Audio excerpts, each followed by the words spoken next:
Okay, here we are at the Wizard World Convention 2010. I'm here with, and I'm with again Sandra Taylor. Sandy, nice to see you. What do you think of the event so far today? It's amazing. I mean, this is the most crowded I've ever seen it, and I've been doing this show for 3 years. Yesterday, I couldn't even walk down the aisle. Yeah. It seems like it keeps getting bigger every year. I love it, and there's more and more stars every year. I mean, everywhere you turn, you have William Shatner, you have people from Buffy the Vampire Slayer, Ian Ziering, you have Batman. I mean, there's something for everyone. Right, exactly. And this is a great booth you have here. You're a model, actress. How'd you get started in modeling? I started modeling when I was 19. I lived in New York City, and I just thought I'd give it a whirl. I was 5'9" and became a swimwear model, and just thought I would see where it took me. And I wound up getting lingerie clients. I wound up getting bridal clients. I wound up being a model for Guess Jeans, and it was sort of like one thing happened after the other. I had no plan. I just sort of let the universe guide me, and there I go. Kind of neat going on in the stores, and there's a cover of the magazine you ended up on. How was that feeling, seeing her on the cover? It was neat. That was really neat. My first cover when I was walking down New York City, Fifth Avenue, and there I was. It was a great feeling. Yeah. Now, you went on into the transfer of acting. Where did that all start? That started with Gary Marshall, who was casting a movie called Exit to Eden, and I was just finishing a guest model shoot, and I was assisting a magician in Vegas. And I heard about this audition, and someone said, you're perfect for this role. And I was like, no, I'm not your typical model actress. And I almost didn't go. I was like, I'm not going to go. And then my girlfriend, my makeup artist, said, you need to go. If you're right for the part, you should go. So I went, and I got the role over all these people, because the role was just so right for me. And Gary Marshall was an avid listener of Howard Stern. And he heard me on there, and he goes, you handle him great. I love the way you handle Howard. And the rest is history. We've worked together 9 times, Gary and I now. Yeah, 9 movies. What was the first movie you were in with him? Exit to Eden. And then, because I believe you're in Runaway Bride. Runaway Bride, Princess Diaries 1, Princess Diaries 2.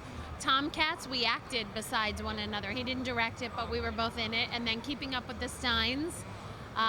Valentine's Day, that was just in theaters, and we're about to start New Year's Eve, which is not quite a sequel, but it's along the same lines as Valentine's Day. How'd you like being in Valentine's Day? That was a fun movie. Oh my God, talk about 21 A-list stars. I mean, it was incredible. My scene was with Eric Dane, and that day Bradley Cooper happened to be on the set as well, so I got to hang out with them in Malibu. Not a bad day. I'm like with Bradley Cooper and Eric Dane, and I was like, hello. I love my job. And then my next scene was in the flower shop with Ashton Kutcher, and Demi was visiting the set that day.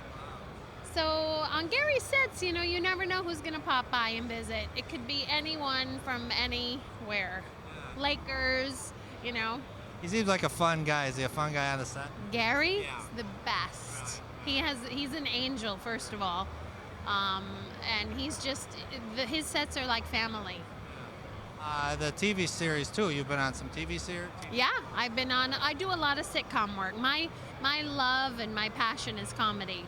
I love making people laugh. I'm a groundling, which is an improv troupe. And so the bulk of my TV work is sitcoms, Married with Children, King of Queens, Just Shoot Me. I've done a few soap operas. Not my favorite. Work is work, though. I'll take it, but work is work. But it wouldn't be my, Is auditioning pretty competitive? Or is it kind of hard? Let's hear the audition process. The worst. It's enough for someone to not want to be in the business, even though the goods are so great. Auditioning is so bad and grueling and taxing and arduous and masochistic.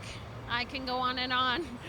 Oh, it's horrible. Not only do you get there and you see half of my friends are auditioning for the same role, learning lines, driving all the way downtown, parking, being dressed correctly for that role, and then having another audition that's completely different, and having to change in your car and run to that audition and know your lines. And I feel I talk myself out of half my jobs. I feel like I do the greatest audition, But I'm such a chatty Kathy. I should just go thank you and leave, and I wind up talking to the casting director about stuff, and I need to not do that, you know?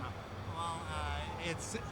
Do you still keep in contact with Howard Stern at all? Yes, all the time, all the time. And his wife has become one of my dear, dear, dear friends. So I love them. What a great couple. How did they? How did you get hooked up with that whole show? As a guest, did he call you up? When I lived in New York, I did a lot of charity work, and I did a centerfold. And when my centerfold came out, Howard wound up having me on. And just because I was a local girl and I did a lot of things, he would bring me on. And then, oh my God, I dated Donald Trump, and then Howard went to town with that, and they had me on to get the skinny on that. And you know, if I ever have anything to promote, he'll always have me on. You know, he's great like that. Are you involved with any charity work? I love doing charity work. Whatever is calling me. You know, during Thanksgiving, I help the homeless and I feed and I go down to the shelters. Yeah, whatever charity I can help at the time. I just did something for kids, Project Cuddle, in LA, where children are abandoned, and I helped out there. So. And then, of course, what do you got coming up for the future? Anything that we can look forward to? Yeah, well, again, we're starting the sequel to Valentine's Day called New Year's Eve. And I have a movie coming out where I'm finally the lead, and I play Anne Margaret's daughter. It's called All's Fair in Love. Oh, okay. Well, I look forward to that. Now, for that movie Valentine's Day, everybody had their sort of take on Valentine's Day. But I want to hear what your take is on Valentine's Day. What do you feel Valentine's Day is to you? It's a day to appreciate what you have and who you're with. You know, I mean, chocolates, champagne are always very nice. That's my favorite combination. But, you know, a lot of times people take for granted who we're with, and the grass is not always greener. And we need to appreciate who we're with, and I think try a little harder. And I think on Valentine's Day, it's just recognize and appreciate and love the one you're with. And the premiere, how was the premiere of Valentine's Day? It was so much fun. Really? Yeah, I had Let's the hear it. best time. Oh, the red carpet. Oh, I walked down the red carpet with Gary and Jessica Alba. Yeah, that was fun. But you know, one of those things where Us Magazine or somebody was critiquing the outfits. And I wore a pink dress with, you know, a pink heart and beautiful pink shoes and a pink, beautiful, sparkly bag. And they said, you know, they made fun. Instead of, you know, saying like what's hot and what's not, they gave me a thumbs down. They said I was all too matchy Kathy. And I'm like, really? Valentine's Day? I thought that'd be so cute. You just said, do you know who I am? Yeah, Steady Effin' Taylor. Hello. right. Is there like a website that people can log on to? I have a MySpace, Sandra Taylor, yeah, which is wonderful. So we'll look up for New Year's Eve, a sequel to Valentine's Day. And Sandy, I wasn't able to be at the premiere of Valentine's Day, but I did able to get you some Valentine's Day flowers for coming on. Yep. And do you know I'm Sam's Panda? really? Sam. Never knew that. Sandy Did you not know that? I might have heard something like that, but That is so nice. you're an excellent actress. We always thank you for coming on down to the Wizard World Convention, and thank you so much for talking with us today. Thank you. All right.